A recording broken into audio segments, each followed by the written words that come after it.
Thumbnails are all psychology, and high-level thumbnail strategies are different for every channel and niche. The truth is, most of them could be better. You have Iman Gadzhi, Alex Hormozi, this tech channel I just brought up because the thumbnails look pretty cool. So, the site is actually called YouTube. Mr. Beast, Graham Stephan. The strategy covered in this video is for YouTube automation-oriented channels. You can apply these same principles to any type of channel on YouTube. This topic covers dangerous toys. For this strategic framework, the Crying Kid is selected to achieve a clear, emotionally driven dynamic. For the toy, information will be limited and obscure, although what can be seen will be detail potent. Quick disclaimer, the strategy covered in this video is not a clickbait strategy because it draws a connection to the content of the video. It is more so an optimized strategic framework to maximize CTR.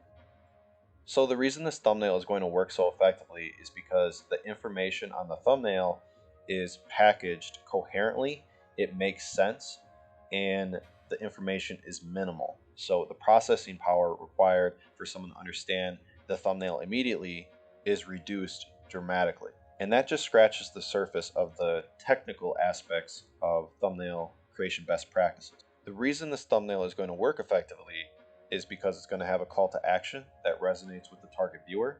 It's extreme. The object you can see on the neck is realistic, very detailed, and you can't grasp what it is. So it creates a very pressing question to want to learn more. And that's what's going to maximize the CTR. If you are someone who needs to delegate their thumbnail creation to maximize performance and save time, click the calendar link in my description to schedule a call with me. We only accept serious inquiries. If you found this video helpful, make sure you subscribe with the bell so you don't miss the next one. Let's go for 1 to 2 likes on this video, or more, you decide. Thanks for watching.